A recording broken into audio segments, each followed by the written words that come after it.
Sadistic Penguin Studios presents It's Getting Drafty in Here. Drafty old farm. The show of drafting random nonsense. I choose business ethics. And now, coming to you from his basement, a.k.a. Draft Headquarters, your host and draft master, Magnificent Stan.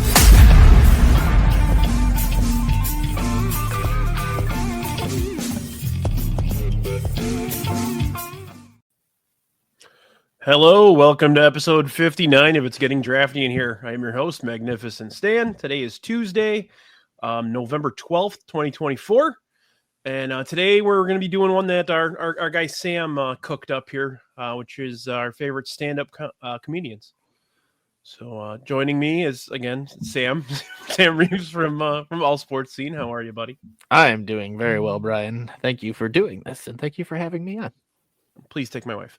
Also joining me, or joining us, is our good buddy Nick Murawski from Good Guys Talk Back, as well as Sox Sober. Mm-hmm. What's going on? Yeah, thank you. I just read Sam's headline, or his name, for the first time since I joined, and I was laughing.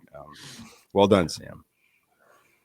I don't even know the reference. I'm sorry. It doesn't matter. It's just I wish I would have caught it sooner, and now I'm just seeing it for the first time, so I laughed. All righty then. So yeah, stand-up comics, no categories, anything like that. We're just gonna go straight through. Nick, you won the lottery. Mm-hmm. What do we got at number one here, pal? We were talking before we went live just about the amount of comics. I mean, this is such a subjective thing, and depending on how old you are, or probably even where you lived, or if you had older siblings that might have influenced you, or even parents, all that kind of stuff. I went with somebody that is not going to find themselves in like the top 5, top 10, or maybe even top 20 all time. I think he's clean. He's unbelievably funny. And I went with him because I didn't want anybody else to take him, because I feel so connected to him. I've seen him live the most amount of times that I've seen any stand-up comedian. He's kind of broke through. He's been in one sitcom.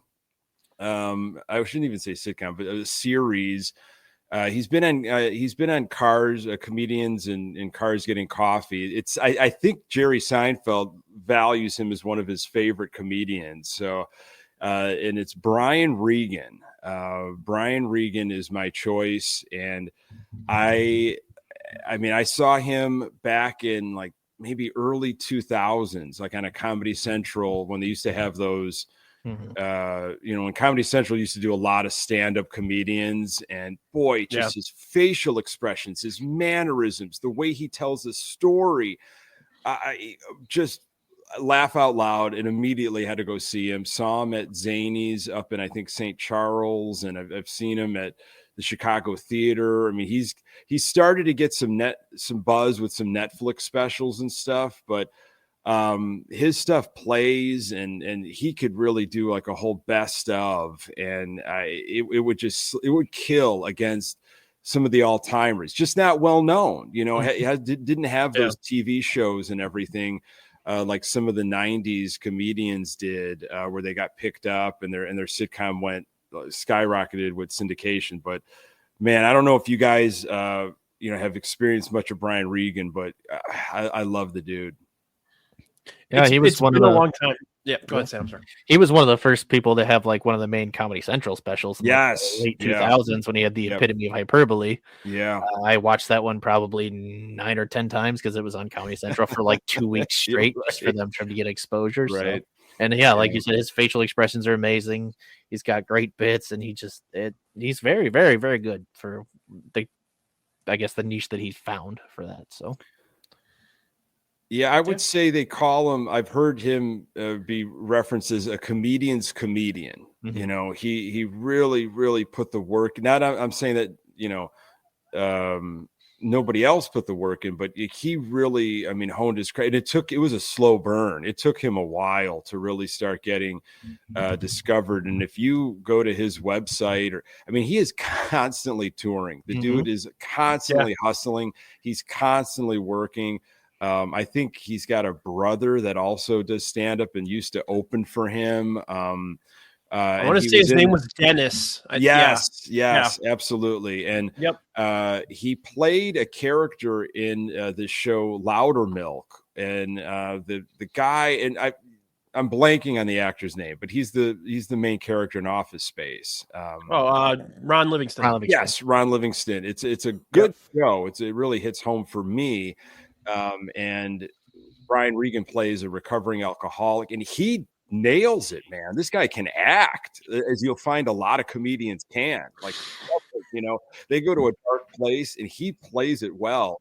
And I hope he continues to, do some other projects. But man, he's to me, that's what a stand-up comedian is supposed to be. Mm-hmm. All right, we're 6 minutes in. I already have my gut busting laugh from that one, Sam. Thank you. He did play Tony Soprano. That was right. I forgot about that. Yeah, I didn't even have him on my list, and it's not because I don't think he's fucking hilarious. It's because I kind of just like he's kind of faded out over the years, and I've been wanting to watch Loudermilk. I've seen clips from it, and it looks freaking hilarious. So, it's a well done show, kind of under the radar. I don't even know what platform it may be Netflix right now, but it's kind of bounced around. I want to say it's on HBO, isn't it? Could be. It was when it originally aired, it was on a station that I wasn't getting, and now it's kind of, you can find it with streaming platforms. Cool. I will have to check that out. But good start. Go with your gut. Go with what you like. Yeah. That's what I was hoping this draft would be. So absolutely. I'm gonna follow suit with that as well and go with. I mean, this guy's more well known, but if you look at the listing that people are rankings of the greatest comedians ever, he's not a blip on it. This guy was on SNL. Just kind of floated around for many, many years on the circuit. Just a guy who always worked on his craft, and I always just thought his delivery and it just absolutely phenomenal. And that's Norm Macdonald. Man, he's on the list. Great call. When I have a bad day, when I'm sad, when I'm anytime I need a laugh, I go to Norm Macdonald clips every single time, and that's been like that for years. Whether it's like him on Conan, which is some of the funniest shit you'll ever watch, to the roast stuff, to his stand-up, to Weekend Update. I mean, and he didn't care. He didn't care who the hell he offended. He didn't care if he was going to get fired. He was going to fucking go after OJ as much as he possibly could, and get fired for it. Even years later. Yeah, he didn't care. And he was right about it. I mean, he was right for it. Let's be, real frank about it. He and he said, and over the year, I mean, it was a different era, and he said some things that aren't maybe tiptoeing the line a little too much, but still, I mean, from his podcast, everything just fucking hilarious. And if you want to see that guy at his peak, watch him during the Bob Saget roast. Because he literally tries to tank, and it comes off as brilliant. And he just telling like the worst dad jokes ever. And he murders. Ladies and gentlemen, this man's for the birds. It's just his delivery. You could, the cadence and the way he, you can repeat, you could try to replicate it, but it's just so unique. And you're starting to laugh when he starts telling the joke. He did a great one on with Seinfeld on Comedians in Cars about Kojak and how it's just his delivery. I had such, I mean, David Letterman was, you know, in terms of late night wars, like he was my guy. I was a David Letterman guy, and the reverence that David Letterman had for Norm Macdonald, and I think Norm might have been on his last show or one of his last shows as, and he started, it was like very heartwarming thing too, because he tried to explain that like his whole life he wanted to be David Letterman. Yes, that's what he wanted to do. Yep. Yeah, and he did that, like, I don't think it was called History of the World, but it was, you know, that joke about, like, you know, almost like, do you believe somebody like Hitler would just say, I'm going to go against the world, you know, like in terms of like having a World War II. And obviously you got to look it up, but I think that's the one he told on the Letterman show. And man, Norm, there's a Twitter handle that's just like Norm doing Weekend Update, and you can just get a new, you know, kind of like one-liner from him, and 80% of them are OJ, but they're brilliant. They're great. Follow that, and you get a bit of funny every single day. I think the writing for Weekend Update during that era was just brilliant, because even like when they put Colin Quinn out there, he was still freaking hilarious, and you're just like, Colin Quinn, like, But yeah, and they had a lot to work from too. That was a crazy time in our world, in our country. There was a lot of crap going on, and they took with it and they ran. Yeah. If you're ever feeling down and you have a few minutes, just look up Norm Macdonald moth joke on Conan. It's all you ever need. There's also look up Norm Macdonald Carrot Top on Conan, because he was on with Courtney Thorne Smith, and she was starting to talk about a movie that she had filmed with Carrot Top, and he just absolutely destroyed the fact that she worked with Carrot Top, because he like asks her what the name of the movie is, and Norm's like, can I? And they're like, he goes, how about Box Office Poison? And poor Courtney Thorne Smith like is laughing her ass off, but she should. But there it goes. Right, but the movie is called Chairman of the Board, and Conan's like, try and make a joke out of that, and he goes, is board spelled Bored? Like, you know, it's so cheesy, it's so like simple, but like the way he delivers it, so funny. You just run with it. Yeah. I got another name for the movie, Box Office Poison. Thank you, Shankster. All right, Sam, why don't you get your two here? All right, first one I'll go with is surprisingly someone who didn't go yet, and many would consider him one of the greatest of all time, and that is the great George Carlin. Yeah, I had him up there on my list. Yeah, good call. The 7 words you can't say on TV or radio is still one of the best bits of all time. Absolutely. Can you imagine George Carlin right now? That's oh my God. I beg for people like George Carlin. Like, wow. I don't know if Bill Burr is in that category of George Carlin, but like has that kind of edge and feeling. Yeah. And like, those are the types of people we need right now in society that just rip what's going on and just call it like it is. Like, are you kidding me? Okay, this is what's happening. And Carlin was that to a T. And then decided, you know what? I'm going to be the voice of, you know, Thomas the Tank Engine on WTTW or PBS, whatever he did, which was such a strange move. But yeah, great call on. And he started doing a bunch of Kevin Smith movies. He was in Bill and Ted, and he did one. Oh yeah, that's right. Rufus. Forgot about that. Yeah, my favorite Carlin joke is when he talks about the differences between baseball and football, and how like football has this like dark, seedy underbelly, like this toughness to it, and baseball is played in a park. You know, it's just like it's brilliant. Like he's just brilliant, and even like the simplest of things, like talking about two sports, he manages to just tear them both apart. You know? Oh yeah. Now he was a guy too that completely changed his image. I mean, when he started, he was buttoned up, short hair, kind of. It had that skinny tie, that very 50s look. Yep. And he completely reinvented himself and really found an outlet. You know, found an audience. And boy, I mean, did he catch on fire? Yeah. Yeah, they made a Simpsons episode out of it when Krusty the Clown became edgy. Yeah. The Canyonero episode. Man.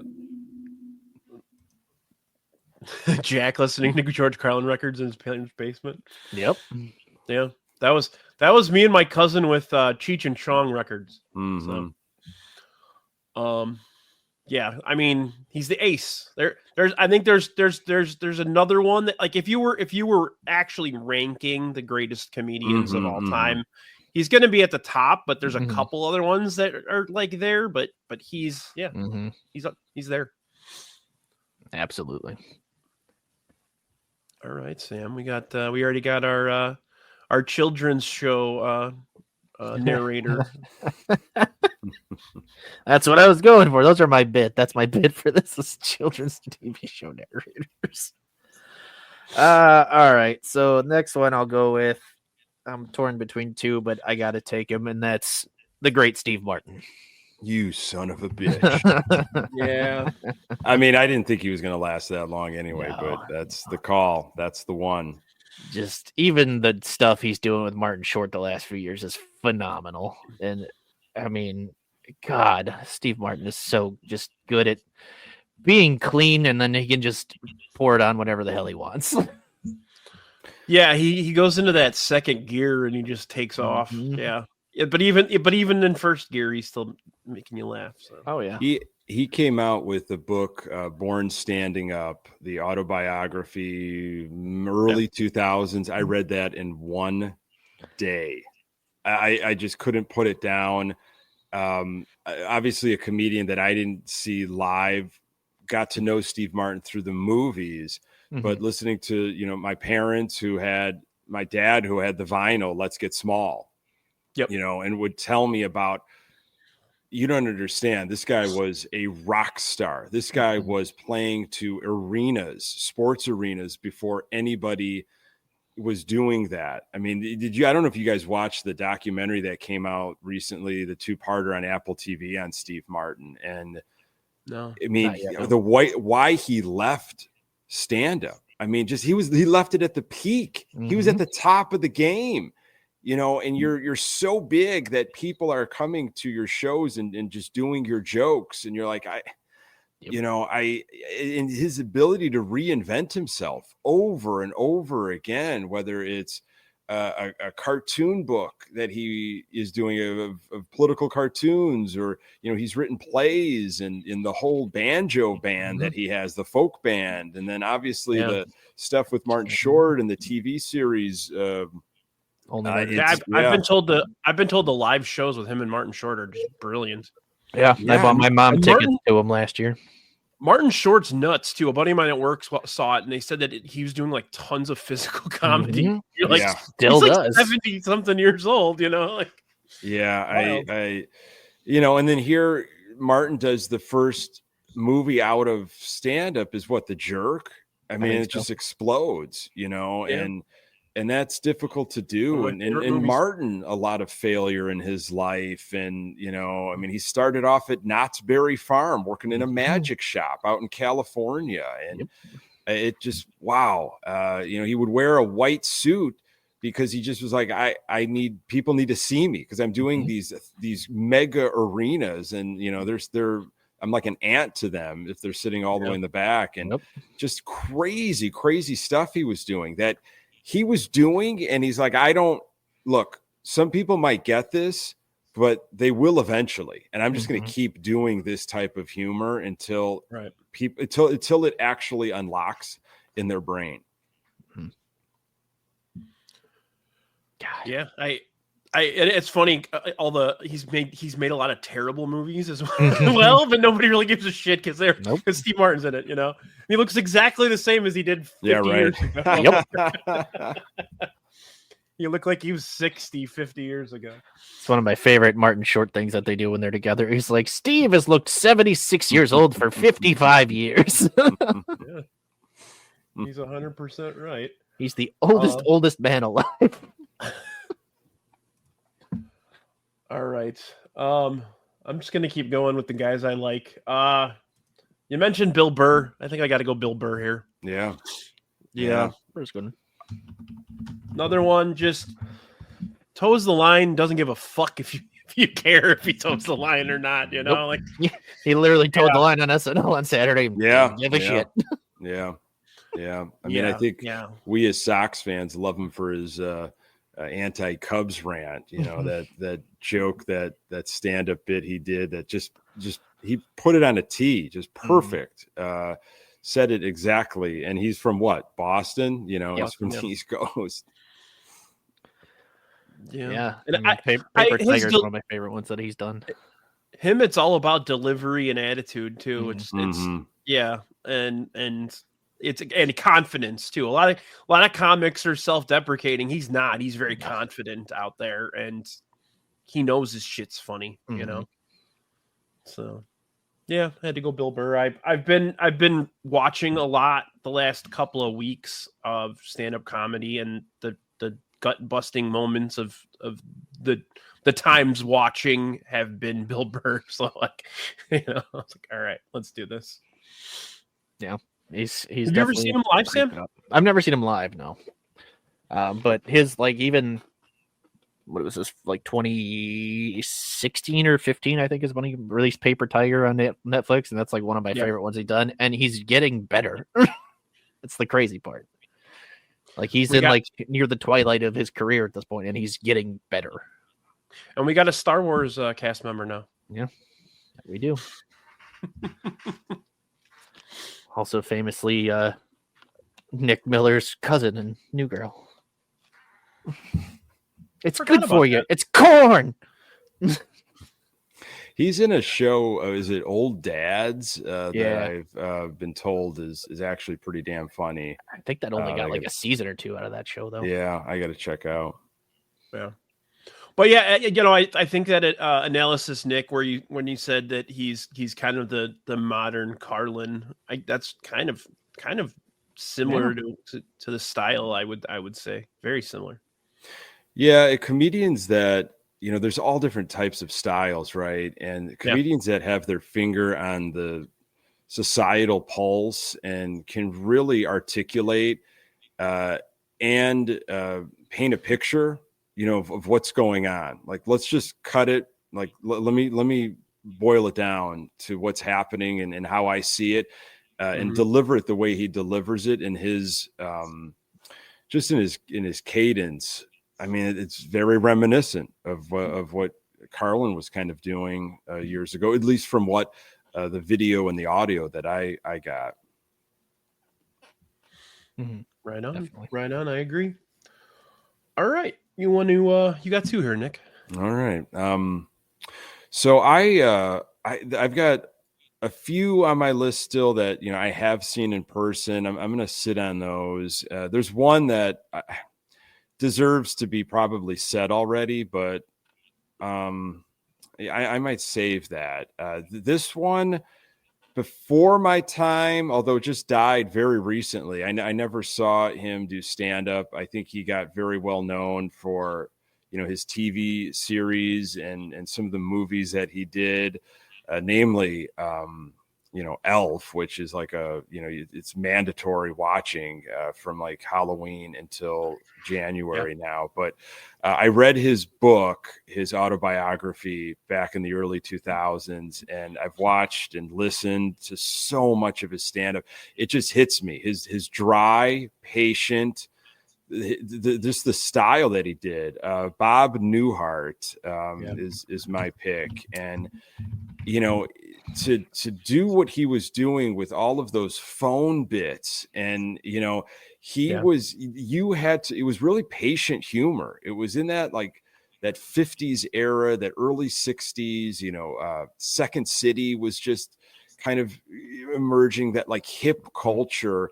And he is playing the patient game up there, where he is having a conversation in a lot of his bits, and you can't hear, of course, what Abe Lincoln was the famous, you know, conversation he's having with Abe Lincoln, like his Lincoln's publicist or whatever. And it's just the way he was able to craft that. I think an Oak Park native of a local guy, and a guy that came to stand up later in his life. He might have been an accountant or had some kind of office job. Yeah. And he just was like, you know what? I think I've got something here. And how about that? Just to like say, hey, I'm going to go after it. And I really wish I could have been alive like during that heyday of Bob Newhart's stand-up, but thankfully we've got all the recordings and it lives on. But yeah, Bob Newhart. See, when Nick mentioned Elf, I thought he was going James Caan. That classic James Caan from Lake Tahoe. That is a precious CD in my collection. And Nick, you're 100% right. He was an accountant. Okay, excellent. That's pretty funny. Yeah, how about that? But like, kind of fits his personality. Yeah, absolutely. Yeah. There's a guy that's the antithesis of a Bill Burr or a George Carlin. He wasn't super confident on the stage, but it was all part of his act, and it played off of his style, you know. Yeah, I like that kind of patient, dry approach. Yeah. I mean, it's, again, when we talk about stand-up comedians, and you know, obviously there's been so many like albums or artists or guitarists or whatever, you know, well, it's like the style of stand-up comedian is so different. You know, are you a setup joke guy? You know, are you a storyteller? You know, are you somebody that kind of pontificates on what's happening in society? It's very different, and you know, it hits at different times. I think also depending on what's happening in society. You know, you think back to some stand-up comedians, and you're like, could they do what they're doing now? You know, like, and could someone, what they're doing right now, could they have done that decades before? I don't know. You know, I don't know if it would have hit, but that's the beauty of it. It's, it kind of evolves, and there's, you know, it depends on your taste of comedian. Absolutely. All right. I've got a second one here, right? Yep. I have got a couple that I just don't know. I might hold on to one more here. Okay. I didn't see this guy live. He died in 2005, but he was one of those early Comedy Central specials. Just, you know, like, what is this guy doing? And I love this delivery, and I love just how patient and dry. Mitch Hedberg is on my list. He was number 3 on my list. Yeah, Mitch Hedberg was like, I don't know. I mean, you talk about acid trips. I'm like, whoa, mind blowing. Like, this is, you know, and how just well crafted it was, and you know, it's. Phyllis Dillard. Oh gosh, yeah. Round 8. So no, Mitch Hedberg. That's wishful thinking, Jack. Rob Schneider's dead. Terrible human being. Oh my gosh, Mitch Hedberg is like one of my favorites of all time. Just easily. Like, there's nobody who could have done what he did. When I talk to you, Sam, I think Mitch Hedberg sometimes. So just that let is you know. Too big of an honor. Yeah. He I don't know. I mean, a lot of these comedians, you know, like we talked about before we went live, like, you know, a lot of them are dead, gone way too soon. And what was the story with Hedberg? I didn't even look it up because I thought I really was confident and knew. Was that suicide or was it drug OD? I thought it was OD. Okay. I mean, I hate to say like I wasn't surprised when I heard it. He just seemed like some of those comedians, man, when you hear about their backstories, it's like you had a troubled life where you're dealing with a lot of demons, and this was your outlet, you know. This was your way to just release all of this. But yeah, I mean, what a talented dude. His death was additionally believed to be the result of congenital heart failure, heart defect. But the New Jersey Medical Examiner's Office reported he died accidentally as the result of multiple drug toxicity, including cocaine and heroin. So you might you could probably just say that was a Jim Morrison death. Then I guess that'll happen. But one of my favorite, I just loaded a page of just nothing but Mitch Hedberg jokes. one of my favorite Mitch Hedberg like facts is when he made his appearance on that 70 show in one episode. Is there like, I don't even know what he was. He was just like the food delivery clerk or whatever. Mm-hmm. They let him write his own lines. Oh my goodness! And so why not? Yeah. There was somebody like, I think it was Kelso, like asked me, he's like, "Hey man, where's my food?" And he's like, "Can you? I did not lose my legs in Vietnam for you to talk to me like that." And he's like, "Carl, you still have both your legs." "That's what I said. I did not lose my legs in Vietnam." Yeah, great, just well crafted, just great delivery. Oh man, and like he had the type of jokes that you could just write a book with just nothing but the jokes. Like a lot of one-liners. It's like super observational and just like for example, my fig plants died because I did not pretend to water them. Just like right, right. I mean, and you write that or you say that and you're like, I don't know, but he had the confidence to just the way he delivered it. And he had just that whole look, he's a very unique, you almost knew a Mitch Hedberg joke. If somebody told it to you, you'd be like, oh yeah, that was Mitch Hedberg, I bet. Just some of the best from him. I could sit here and read these for days, but I'm not going to. All right. Well, you were talking, Nick, again, you were talking about comics that were dry, and I think I'm going with the driest comic of all time, and I'm picking Stephen Wright. There you go. Yeah. It was like Hedberg or Wright. And they're two of some of the best mundane deliverers in the damn game. Oh God, the king of delivery right there. Yep. My God, the best. Yeah, another Boston comic, Stephen Wright. Another guy like Hedberg though, like he didn't really have like long drawn out humor. Everything was just like a quick one liner observation that you could just make a list, and he could just stand up there, and the way he delivered, you could just sit there and like read his list. You know what I mean? Like, my God, two of my favorite jokes have ever been by Stephen Wright. The one is, I saw a guy on the side of the road with a sign that said heaven, so I ran him over. I think he got there. He looked like a nice guy. Now the other one is, I got an MRI to see if I was claustrophobic. It came back positive. I think it's wrong that only one company makes the game Monopoly. It's just the best. Yeah.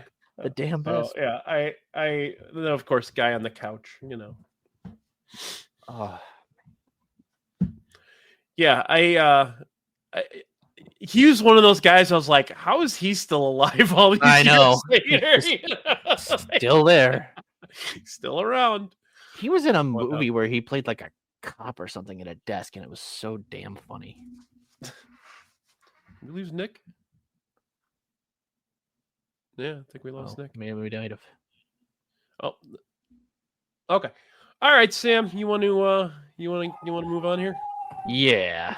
So this is getting tougher because my list is still so massive.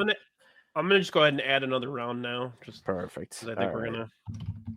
You good with that, Nick?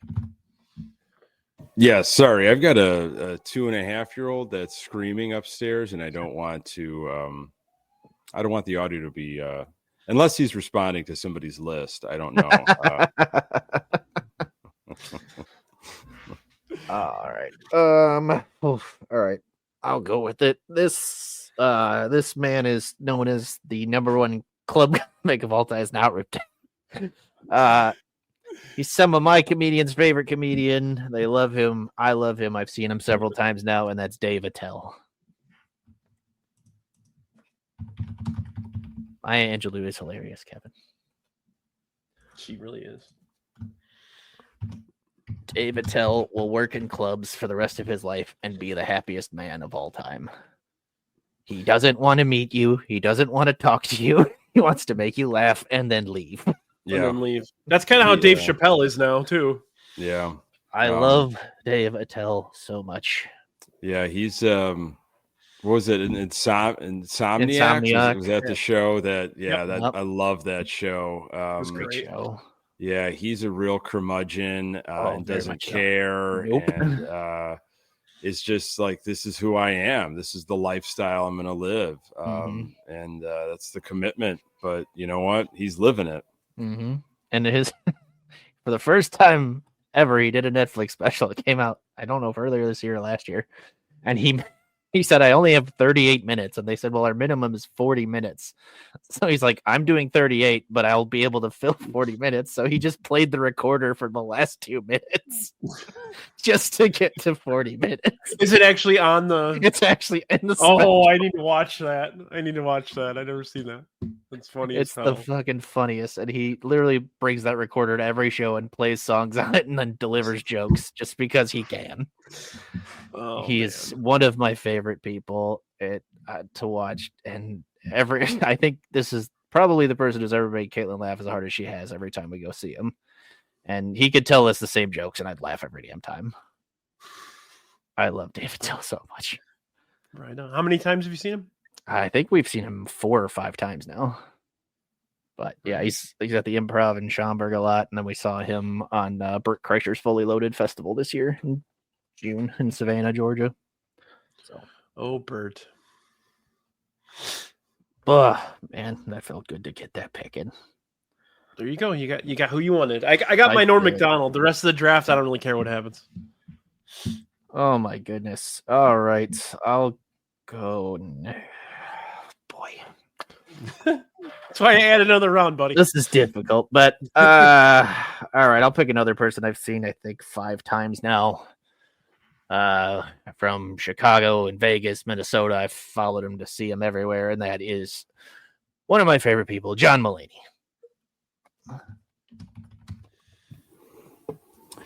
He's funny. He's really funny. I think a St. Ignatius guy from the South Side.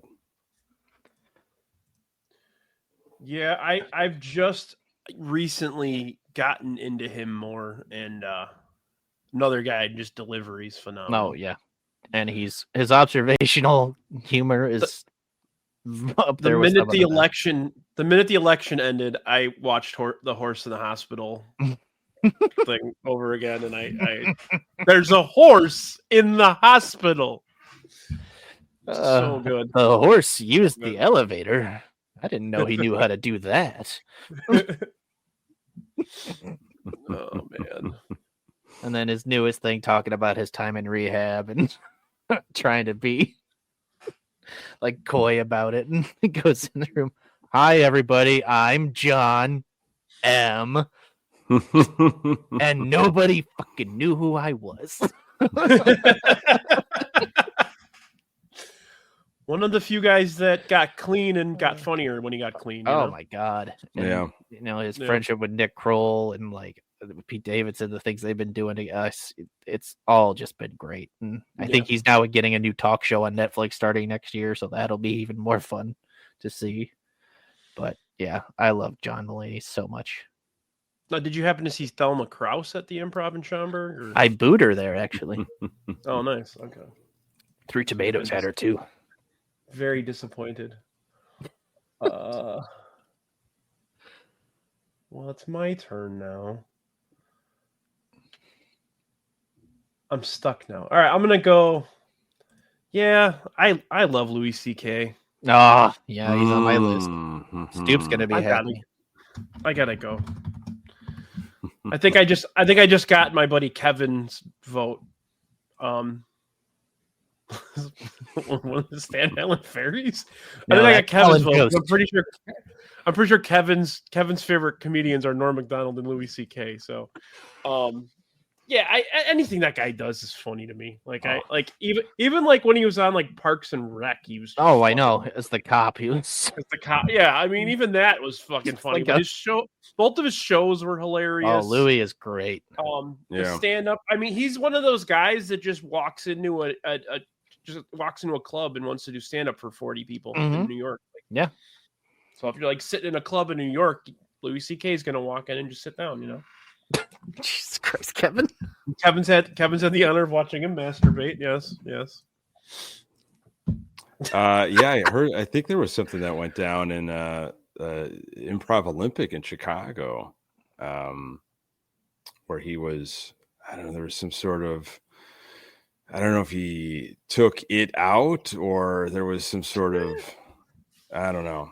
He got in trouble for that, I'm sure. Wait, it? He took it out? Sorry. Yes, Seinfeld Bob.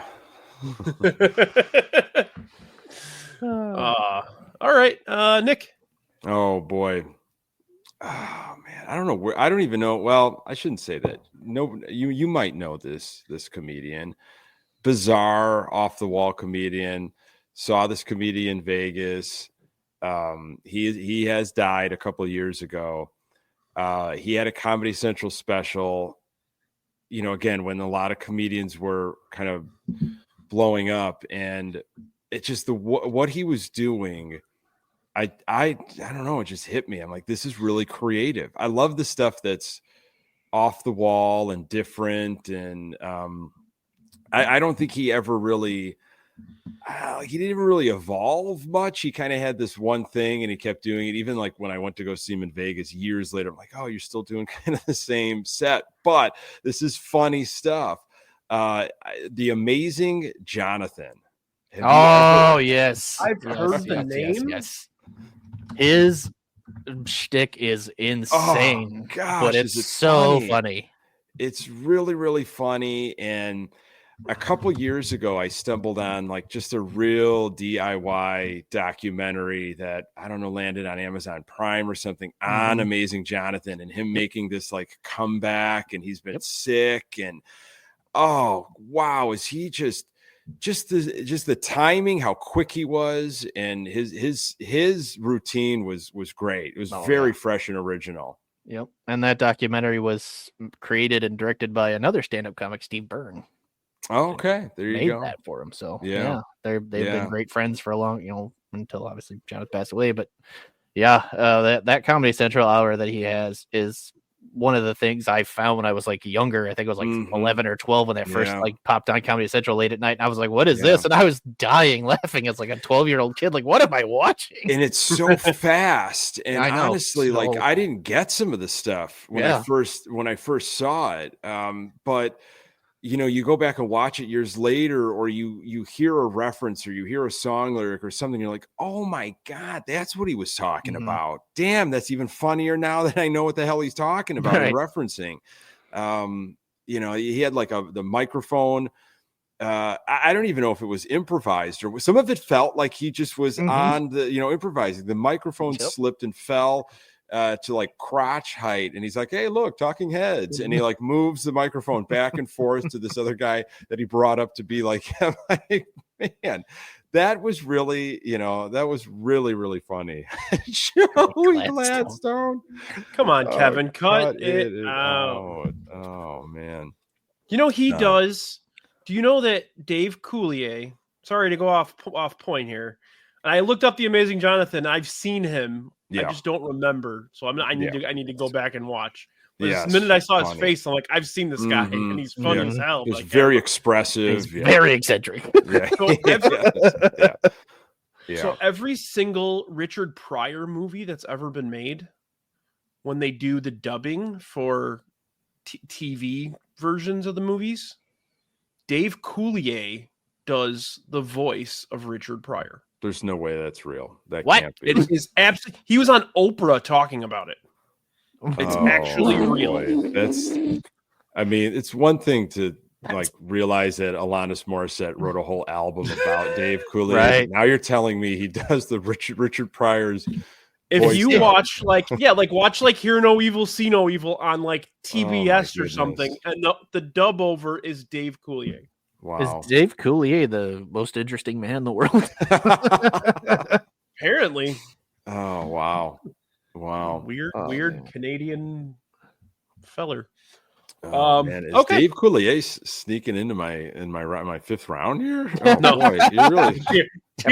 No, we're gonna discuss worst comics ever. So that's not yet. Oh gosh! All right, so this is my fifth round now. This is my pick. Okay, well then I got to take this guy. never saw, obviously, this guy died back in the 60s, but I mean, he will find himself number one or number two in any list. Groundbreaking comedian. There was a play written about his life, and I saw the play in Chicago years ago, and the actor did an amazing performance. And then, of course, if you've watched Marvelous Miss Maisel on Prime, he is featured in that TV show. It just, again, it's like, I wish this guy was alive to just slay what's going on in our society. And, but Lenny Bruce is my pick here in the 5th round. I've listened to the albums. I've watched as many documentaries as I can. I've read the books. Wow. And the play was outstanding. I mean, talk about a dude that just, you think about the things that he was getting in trouble for back in the 60s, the late 50s and 60s, and what is being done now in comedy. And it's like, thank you, Lenny Bruce. Thanks for everything that you went through to basically get comedy and comedians and all, and Carlin, and there's so many others to thank, but damn. Yeah, he was the first one to get like real edgy, right? I mean, he was, to basically go to prison, be arrested on stage or right after a show for the things he said. That, again, like, that shouldn't be something that you get in prison for right now. Right. And, basically bankrupt from court fees late in his life, just trying to fight for his freedom of speech. And he died, I think, from a heroin overdose in Hollywood. Morphine. I just looked it up. It was morphine. Yeah. I mean, and it was just it was a troubling last several years, but, I feel like you gotta, no matter what, he's got to be on a list when we're talking about comedians. Yeah. Good one. I've only seen a handful of things of his over the years, and I mean he was together, man. For being somebody that was as fucked up as he was together. Exactly what he wanted to do, which is, I mean, he was the standard back in the late 50s and 60s. I mean, he was. That's what people strove, like they wanted to be this guy. I mean, the way he analyzed things and the way he talked about things in like a scandalous way. But this is what's happening, folks. This is what's happening in society. I'm just now telling it to you like this. And I don't know if people ever experienced that before, in that type of entertainment world. Yeah. Awesome. My last pick is near and dear to me. One of my favorite everything. You guys know I'm a big wrestling fan. So I'm going to go Andy Kaufman. Oh my goodness. That's a great pick. Damn, is that a good pick? Yep. That's a guy that he didn't care if you laughed at him or not. He laughed at himself. Oh, brilliant. Just brilliant. And nothing like what was legitimate, what was real, what wasn't real. You never know. Like he was so just off. I mean, he would have his manager, Bob Zamuda, planted in the audience so he could just yell at this supposed stranger. But it was Bob Zamuda, and people then Bob didn't know Zamuda what played to think. Tony Clifton. Too. Yes, absolutely. Yes. Who's Tony Clifton? Yes. Where did any of this come from? Kaufman was like, I'm just going to fuck around with society and humanity. Like, this is my playroom. I'm just going to mess around with all of you. I mean, great pick. When I was in the 108 tournament a couple of years ago, I was gonna do. I had like a horrible flu, like 102 fever, but I was planning on doing this. So I just never got to it. I was going to do like the Mighty Mouse thing, but I was going to do Go White Sox. Like when I did the Go White Sox, I'd do the dance, and I mean, the wrestling stuff was so weird and awesome. Like he just loved to just get screaming and yelling with all the hillbillies in Memphis, Tennessee, and and the show, and like, the the David theatrics. Letterman stuff, like Yeah. what was real, like all the Jerry Lawler stuff was bullshit, and it was all choreographed. But Yeah. you didn't think so at the time. I mean, smacked the shit out of him on national TV, Mhm. and Yeah. I just for the misdirection and all the mystery behind Andy Kaufman. He was. I don't even want to call him a stand-up comic as much as just like an experience. You know what I mean? Like there's so many angles he played off that I just loved every minute it of was like just theater. It was sociological experiments. I feel like he just wanted to see what he can do. I mean, he did some Andy Kaufman TV show, which was a special, and during the special, he purposefully wanted the TV to just kind of go fuzzy. Yep. They talked about that in Man on the Moon. Yeah, just so people would get up from the couch to go turn the TV, almost like a kind of gotcha moment. And they're like, what is wrong with you? Why? And he's like, no, it's going to be funny. This is going to be great. Like, he just, it was basically, this was just all for him. This stuff was just for him to get a laugh. Yeah, and he had to like negotiate the with the TV going out like that. The vertical, I think it was the vertical hold that went haywire. He had to like negotiate that with the network because they wouldn't let him do it. Yeah. Yeah. I mean, he played Carnegie Hall, and what he took everybody out for milk and cookies. He loaded buses up, and he just took the audience. And the sad part at that point is he knew he was dying at that point too. That was everybody thought it was a joke. Like, right. Nobody believed him. You could. I mean, he was the comic that cried wolf. Right. Like that's right. Yeah. That's a great pick. I love my draft. I think Sam's gonna win just because of George Carlin and Steve Martin, but I love my draft. I think Sam got forced into Dave Coulier, so we'll see what happens here. Yeah, I'm kind of might have to pick him at this point just to resonate with the audience here. I am laughing at Kevin's comment. Yeah, this was the comment of the night, Kevin. Well, even the one before that. Fun fact: Lenny Bruce was never on Two Broke Girls.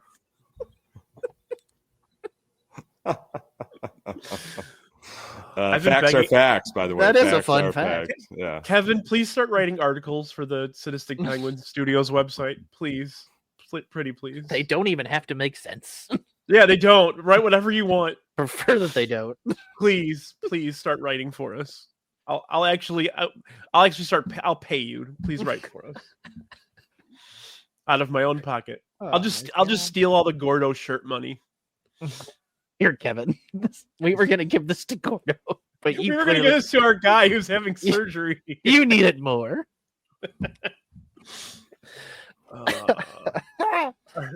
All right, Sam. What do you got last here? Oh boy, I have so many on my list still, and this is gonna maybe tank my draft here, but I gotta do it. You can disrespect the man all you want. Respect the art form. He's done it at a high level since his very first appearance on the stage. He's one of the biggest names of all time, and he deserves every damn thing he's getting. It's Dave Chappelle. Mm-hmm. Yeah. Yep. I've seen Dave Chappelle live twice. He is phenomenal. He always brings a great show with him. We got to see Redman and Method Man after he was done, which was wild. He had Jeff Ross open for him. Jeff Ross. And and then the next show we had Lunel, Donnell Rawlings came out. It was just a wild show. He always knows how to throw a party, and he himself is one of the greatest joke writers of all time. Yeah, that's a great pick, man. That's another dude that just, gosh, he's kind of gone all different kinds of routes. Every different thing. I mean, since he kind of broke out and had his show, and you got to just, that's a wild life when you have that type of stardom and that skyrocket to fame. And it's like, what do you do? What do you go from? How do you handle things? Where do you go from here? But like you had said before you picked, there's no you can't deny his ability to write, his stand-up presence, and just the creativity. The show and specifically the show, you have to give credit to Neil Brennan too. Yep. That guy. And that Neil guy. Brennan's on my list. You ever see the like, I don't even know if it's you. I don't even know if you can call it stand up, like spoken word about like his problems with like anxiety and oh yeah, it's fucking great. His specials are fantastic. Oh my god, Neil Brennan is a fantastic stand up. Yeah, absolutely fantastic. He's just a great writer. Very well. But Dave Chappelle's Killing Them Softly is probably one of my favorite specials I've ever seen. It was from, I think, 2002. Then he followed it up for What It's Worth in 2004 in San Francisco, and he eviscerated that San Francisco crowd. Question for you too. Funny. What is the single greatest comedy special of all time? Eddie Murphy Raw. Okay. I mean, that does, that gets a lot of votes. That gets a lot of play. I'd have to think about that for a little bit. Because there's been some doozies that I've just wanted to rewatch over and over. But yeah, I mean, that one's like legendary. I mean, some of Richard Pryor's stuff, like some of his, which he was on my list that I just, I didn't get to. On mine some too, of his specials, especially after, he basically burnt himself. Set himself on fire, Some of those were just, wow. I mean, just electric. Yeah, but I loved how brutally honest he got after all that shit happened, and after he stopped crack, the crack and all that shit, free base and whatever. Like I said, it wasn't crack; it was free. Well, same thing, kind of. But but yeah, I mean, I would say it's Eddie Murphy too. But there's a variety. That Chris Rock one. Yeah, Chris Rock. Can't remember the name Chris of that. Rock. There's a variety of reasons of why Robin Williams might not have been on one of our lists, but some of his specials, man, like you can't touch like what he was doing though. I mean, he definitely helped himself to a lot of different people, and he had a lot of things going through his system, but that dude was going a million miles an hour, and wow, was it some funny stuff. I mean, it's he still had to deliver, and he sure did. And if you ever talk to anybody that worked with him back then in the 70s and the 80s, they're all surprised he lived as long as he did. Yeah, I mean, that guy did so much cocaine, his heart should have exploded. Yeah, the alcohol, the everything that he's come out about, but his stand-up is one thing, but like when you talk to people that were on a show with him or something improv wise, it's like I couldn't compete. You cannot keep up with him. I couldn't. I mean, the dude was just brilliant. The things that he had no fear. Yeah, he would literally go out on stage, like he would have some jokes written, and then he would just have like spaces to improv here, and he would make up new lines every night for his show. Yeah, when he was on the Inside the Actor Studio, I don't know if you guys ever watched that show years ago. Yeah, and his I don't think I've ever seen that one specifically. That one is legendary. I mean, and that goes right to your point, Sam, where I don't know of how many questions he actually answered, because most of the time is him just jacking around with audience members and using, a woman's scarf in the front row to do like 12 different characters with. It was wow. You were exhausted just watching it. Absolutely unbelievable. There's an HBO special Robin Williams did, and it was later on. It was towards the, he was already a superstar. And he hadn't done stand-up for a long time, and he did an HBO special, and like the energy he brings, like the sweat coming off of his body, like oh my god, it's hilarious. Like the guy's like a literal bear too, so like it doesn't help, but like all the like you see his arms like dripping sweat. Yeah. But look at just look at the dramatic roles that he did, even the comedic roles, but some of the dramatic stuff that he did, wow, like it's just his I don't know, the catalog of his work is damn impressive. Jeez. Would you say that people that excel in comedy acting are more likely to excel in dramatic acting because they have that? Yes. That range. I think that I just personally think that you have got to have, this isn't always the case, but you've got to have something almost troubling that you're dealing with, whether you were just an outcast in school or you've got some sort of anxiety issue or just something, you've just got something. We all got something, right? We're all broken, but you've got to have something that just like you go to that place and stand up as your outlet. But then when you get into a dramatic role, you can channel that hurt. Like you've been to hell and back. And like, so I can use this to really get deep into a character. And I feel like when you watch some of Robin Williams, like some of the darker stuff he was doing, like Death to Smoochie or 1 Hour Photo, it was like, whoa, some of that I feel like is a thin veil. Like he's coming through it from, I lived this and now I get to I just can be myself in this character. Yeah. Death to Smoochie's wonderful. I love that movie so much. My stepdad's not mean, he's just adjusting. All right. Well, we've already transitioned into Richard Pryor and Robin Williams. Let's start going dump lists. Or no, wait. Let's do worst. Who's the worst comedian of all time? Who's up? Let's let Sam start. Oh my God.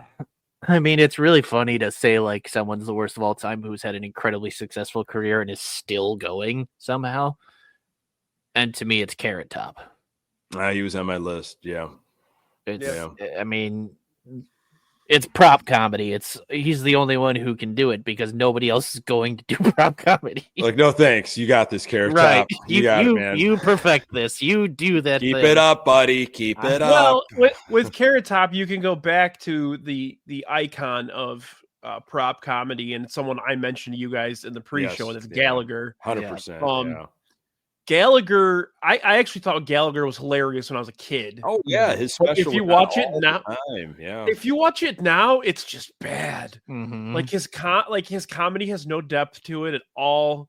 And then after the comedy, then he just starts hitting shit with a right. hammer. It's like observational stuff. Like, why are they called buildings? They should be called built. And then he's like, "Hey, now I'm going to just smash this watermelon." It's Kenny. He's Kenny Banya. That can swing a sledgehammer. Yeah. Right. And then his brother stole his act. Do you remember that? Right. Yeah. Gallagher had. I don't know if you knew this, Sam, but Gallagher had a twin brother. And he went on tour as Gallagher 2. Yeah. Was it Noel or Liam? Right. Gallagher brothers riffing again. All right. I noticed that our guy Drew Bogues mentioned Jeff Dunham on his list here, and Jeff Dunham would be on my list as worst comics. I've seen Jeff Dunham live before. He's tops of my list. New Year's Eve 2009, I saw him at Minneapolis. My mother-in-law is gonna watch. She watches every episode, so I apologize to my mother-in-law because I know her and her and her husband love Jeff Dunham. So yeah, he kind of wore down quick. I never got into it. I just couldn't. It's funny. It's funny the first time, and then you're just like, okay, this is just bad now. But he's still coming out with new specials, and he's hustling, man. He absolutely is. Yeah, all those guys are. And then who else? I had Louis Anderson on mine just because I just couldn't take his voice. Louis. Have you seen the show Baskets though with Zach Galifianakis? Louis Anderson was really good in Baskets, really good, and a hell of a Family Feud host. Show me boobs. Oh man, he made really good fries at McDowell's as well. So. Now they got me washing lettuce. I think my Louis Anderson impression's pretty good. Hey, if you are doing it, Brian, so keep you do the Louis Anderson. If you've got Thanks, Nick.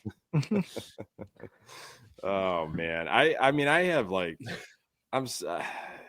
I actually enjoyed Jeff Foxworthy years ago. I was like, this is kind of funny. I can't really relate to it, but it's funny. But I can't get into like Larry the Cable Guy or Ron No. White. Like I that actually blue kind of collar like Ron White. Ron White's okay. He's I like the one I can't. can still tolerate from them. But one of Mike Birbiglia has a great joke about that. No joke. Mike Birbiglia. Oh, No. what a good one. No joke should ever end with "I'm joking" or "get her done."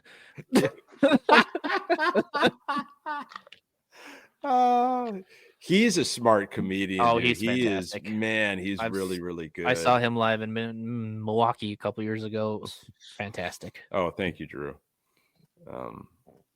Ted Koppel was. Any other bad ones? And I had Dane Cook on my list. I'm sorry, guys.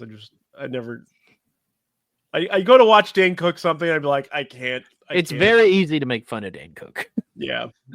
No, it is. It is. You're I right. had Carrot Top. I had Jeff Dunham was at the top of my list. I mean, I don't think I've ever sat through a Jeff Dunham special. So yeah. When he takes out the Arab one, you're just like, this is fucked up. Oh my God, boy. Yeah. You know, like the old man's funny, but then when he takes out the and then later on it's like a skeleton of an Arab, and you're just like, this isn't fucking funny anymore. Like this is kind of fucked up, you know. I don't love comics that fuck with their voice too much, but I love Gilbert Gottfried. Gilbert Gottfried is one of the best disgusting comics of all time. Yeah, I think Bobcat gets a bad rap too, but Bobcat. Bobcat can make his voice go way wide ranges. Who was the one funny. from the Rodney Dangerfield movie? He died like he was just a hurricane, a big dude, long hair. Gosh, I'm blanking on his name. I'm sorry. This is not going well for me in terms of figuring this out. Very loud comedian. Back to school. Sam Kinison. Yes. Oh, Sam Kinison. Yes, thank you. Sam Kinison was great, but again, Great. like 20 minutes in, you're like, okay, Exactly. can you just stop yelling? Stop yelling. But that was like I think he was something that nobody's ever seen before. Mm-hmm. You know, and then it was like, okay, and you're like, this dude can't sustain this lifestyle or this like thing, whatever he's doing. So of course, it was game over. But he was something that came on fast and furious. Yeah, for sure. And he another guy just burned out and disappeared and died. You know, like he was young. He was in his 40s, I believe, when he passed away. Yep, he was very young. Yeah. He was a freaking kid. I do have. Oh, you know what? Hang on a second. I've got a list from our guy Sean Jankowski. Sean always gives us a list, so. I knew Sean would have a list. Yeah, always.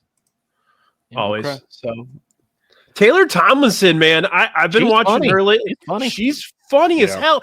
Yeah. And you know what? I think it's because of her background too, because she grew up in like a very, very religious family, and then like now she's just all over the place. And I think that upbringing kind of helped mold her being who she is. You know, Joe Coy.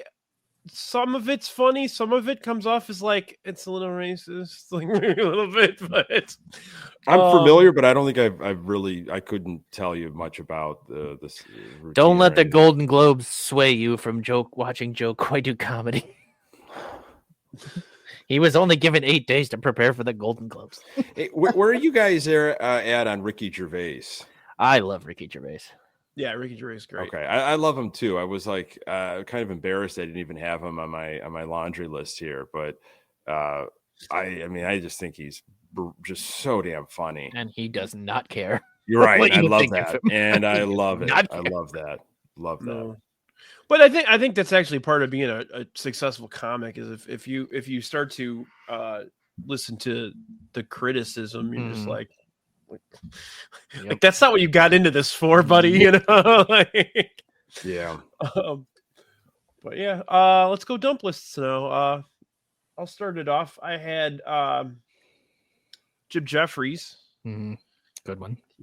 Yeah, he's there's no filter on that dude. Nope. At all. Tom Segura's. I think Tom Segura is a better podcast host than a stand-up comic, but his stand-up's really good, and so is his wife's. There you go. Sam's got the shirt. Seen Tom many times, and seeing him again in March. Chris Rock, I had. Mm-hmm. Yep. Of course. Yeah, Drew. Totally. The gun stuff is so good. Jim Jeffries gun stuff It's is so good with Jim Jeffries and the gun stuff. It's so funny. Patton Oswalt. Oh yeah, sure. David Cross. Oh god, his stuff is so good. Another guy that kind of got canceled. Yeah, he doesn't care. Yeah, I don't. I wouldn't assume he would. Brian Posehn. Oh, yeah. Brian Posehn is one of the funniest people ever. Yeah, I love him as like a character actor in shows. Oh yeah, Of course, I'm going from Mr. Showcast member to Mr. Showcast member by going from David Cross to. I'm not gonna mention the guy that was on Bob's Burgers that's gonna spend time in prison now. So, story for another time. Zach Galifianakis, I had. Yes, had him. Live at the Purple Onion is so good. Yeah. Kevin's right, John Schriffen. Live from Long Beach. Hey, I laughed my ass off when he did the Panther thing. I'll tell you. What the fuck are you doing? Talk about a guy that doesn't care. Yeah. Right. Mark Maron. Yep. Oh, Mark Maron. Sure. Good call. I used to not like him, but I'm really Anthony Jeselnik's really growing on me. Mm-hmm. Delivery, man. November 26th, new special comes out, filmed in Milwaukee. I was watching clips. Brandy's not a big stand-up comedy person, but I was watching Jeselnik. It was like a compilation of clips, and she'd stop watching whenever it went from bearded Jeselnik to not bearded Jeselnik. And then Natasha Leggero is really funny too. Fantastic. She's fantastic. And then finally, this is someone I was going to draft in the second round. Then I was going to draft him in the third round, and it just kept happening. Lewis Black. Mm-hmm. Oh, okay. Yeah. God, another guy that just screamed until you laughed at That's him. why that's why he's on his final tour, because his voice is shot. Yeah. Right. Yeah. Well. Yeah. So that's what I had. Nick, anybody else you wanted to mention? I mean, gosh, we've said so many. Here's somebody that I have seen live, and she's actually got she's had a couple Comedy Central shows, or maybe Netflix shows. I think she's really funny, but I don't think many people know about her as Maria Bamford. Oh, Maria Bamford's hilarious. She is damn funny. I love her delivery, and she's going to be in Rockford next Thursday, I think. I mean, she's still touring, and she's the one with the like really higher pitched. Mm-hmm. Yeah, she's funny as hell. She's terribly awkward, and she talks about her anxiety issues, and very funny. I could just she's again like kind of under the radar, but like she's had some specials. I don't know how you guys feel about this, but when he had a special. Show Wolf is good too. It was in it was in the late 90s maybe, and I just thought it was so funny. He did this bit about people at a McDonald's menu looking at the left side and then at the right side, and it's the same damn menu.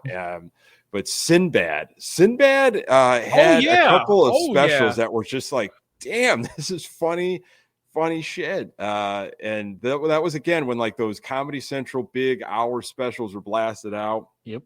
And that was he had some good stuff. This is a guy that's like super kind of hot right now. Nate Bargatze. I've seen him live, and he's kind of blown up.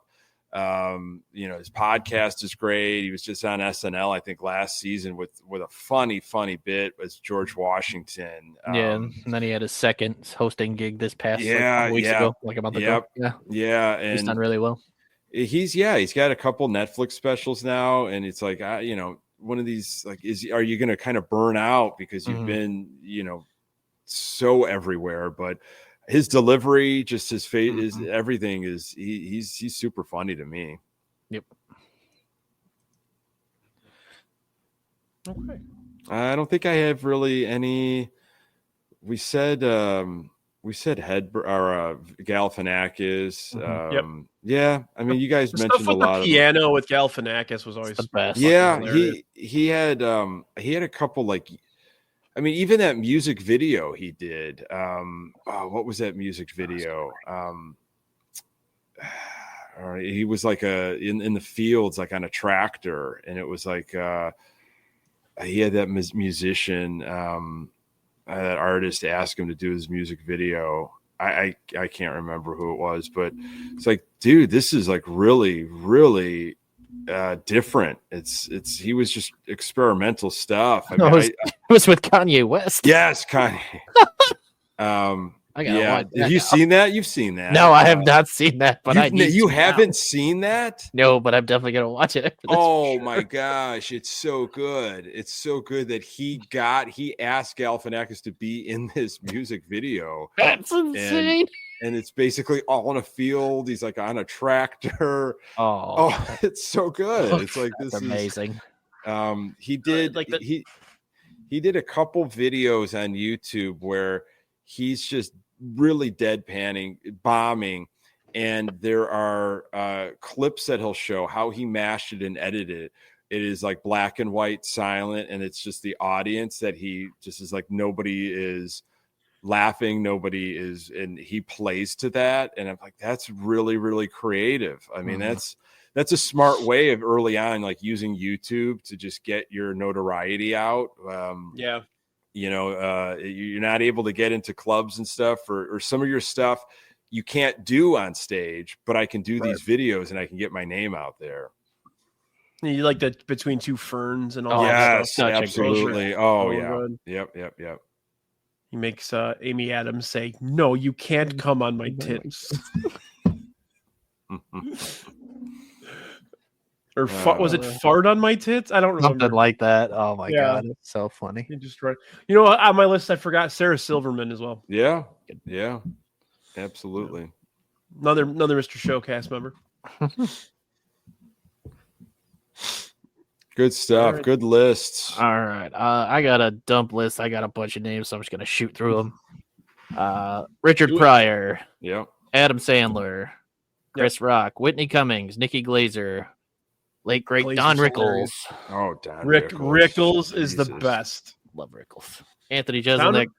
Don Rickles makes fun of everybody. I love Everyone, doesn't matter. You ever see the Julia Roberts thing when he's at a roast? And he's like, "You live next door to me. You never come over and say hi." And then she starts talking. He's like, "Be quiet, sweetie. Just smile." And she just busts out laughing. You know, they apparently like live next door to each other for like a decade. So Yeah. Anthony Jeselnik, Tom Segura, Mike Birbiglia, Mark Normand, Mitch Fattel, Jackie the Joke Man, Martling, if you were familiar with the Howard Stern show. Yep. Russell Peters, Eddie Murphy, Robin Williams, Sam Kinison was on my list. Gary Shandling. Gary Shandling. Yeah. Gosh. R.I.P. Ali Wong, Patton Oswalt, Jim Gaffigan, Neil Brennan, Bo Burnham, Joan Rivers, Louis Black, and John Panette. Go back to Gary Shandling really quick. Have you ever sat down and actually watched the Larry Sanders show? Yes. A few episodes, yeah. It's so fucking good. Yeah. It's the original Curb Your Enthusiasm. Absolutely. That's how somebody explained it to me. Yes. He puts himself in compromising situations all the time, and it always like builds up to that like one point at the end, like every episode, and it's just crafted just brilliant. Yeah. The cast is awesome. Yeah, he oh gosh, he was he have a second show then too? Well, he had the Gary Shandling show first. Yeah. Yes. And then he had the Larry Sanders show. And then he had the Larry yes. Sanders show. Gotcha. Yeah. I don't know if he did anything after that, though. I think he was just more of somebody in the background. It was really funny watching him pop up in Iron Man 2. Yeah, that was random too. He was He just in loved it. He loved stand-up.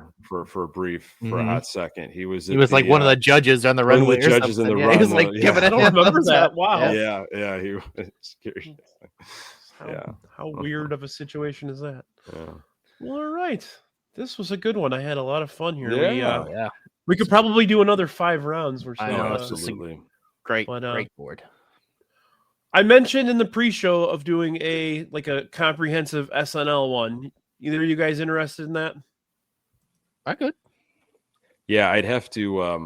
I got to do a lot of research, but do a little bit. Yeah. I kind of fell off the program, but I haven't really watched consistently in a long time, but if it's weird that I'm just picking from like the 90s and early 2000s, it's just not at all. We did the second season of Drafty Pods. The premiere episode was Simpsons draft. Okay. And I think most of us haven't actually consistently watched on a weekly basis in at least 15 years, probably longer. So, and it's still going. So it's been on for 40 years, almost at this point. Going. Yeah. I mean, you could even say and have the argument or have the list of like most successful SNL cast member after they left the show, and have that's a good one too. Conversation. Yeah. Nobody picked Jim Belushi. I was gonna. But... Yeah, there's always those moments after one of these where you're just like, "Damn, man, I ruined it. Where's Jim?" Do I think Chris Farley would have done stand-up specials? That's an interesting Farley question. was never a stand-up. Never really. Yeah, he always just did. He was weird a sketch physical guy. comedy. And a physical comedy guy. Yeah. Worst SNL hosts. That's going to be number one. Donald Trump. No, the Trump one was bad, but there was a guy that ran for president. Shit. Bob Dole. It's another rich guy. I can't remember what his name was. Bloomberg. No, it was long. It was a long time ago, but he was so bad. God, I can't remember. Michael Dukakis? No. The host? No. Okay. Who the? I'm gonna have to look it up and let you guys know because I can't remember. But all right, Sam, you want to plug anything? Yeah, all sports scene. Go follow us on Twitter, Instagram, TikTok, Blue Sky. We're there too. We'll have Ask Ass for you on Thursday, as we do every Thursday. Talking about our ass will be back on Tuesday, which both of you have been guests on. Thank you for doing that. We're just plugging along. Talk about Jerry Krause again. Yeah. All right, Nick, what do you got coming, man? This Sunday we'll be back Sunday night for a Good Guys Talk Back. We'll talk a little GM meetings, new manager, typical White Sox BS in this off season, and find that podcast everywhere. We'll be live on the YouTube channel, and then right before kind of the holidays get into gear on the 17th. I'm sorry, the 24th, November 24th will be a brand new Sox and Sober, and we'll talk a little holiday sobriety. If you want to get uncomfortable, bring up sobriety during your Thanksgiving dinner and see how that goes. But brand new one, and that'll be a lot of fun. And find that podcast everywhere. Awesome. And I want to thank you. We had a blast. Brandy and I had a blast at the meetup at that. Oh gosh, you guys are great. Yeah, isn't that place awesome. Something else? That's a really cool spot. I actually reached out to them. I sent them. I haven't gotten a message back from them yet, but I actually reached out to them about. And you and I discussed it while we were sitting there about doing a pod there. Because it's a perfect setup. So I think they'd be open. I want to believe they'd be open to it. I just feel like they've got that vibe and tasty stuff. Very welcome. We'll pack it in too. Yeah. Oh yeah. In that location. Yeah. So, but all right. We'll be back next week. We're gonna be doing a music episode next week.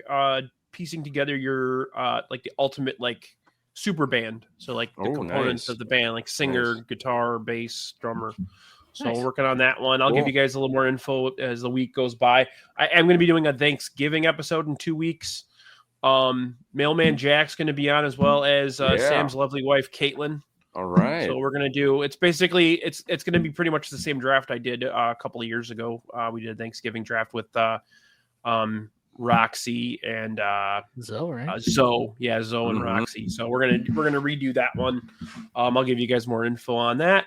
Don't forget to like and subscribe, Sadistic Penguin Studios. Head on over to our merch site and buy a shirt for our buddy Gordo, who needs some medical attention, needs some help. So if anybody can help out on that front, we would appreciate it.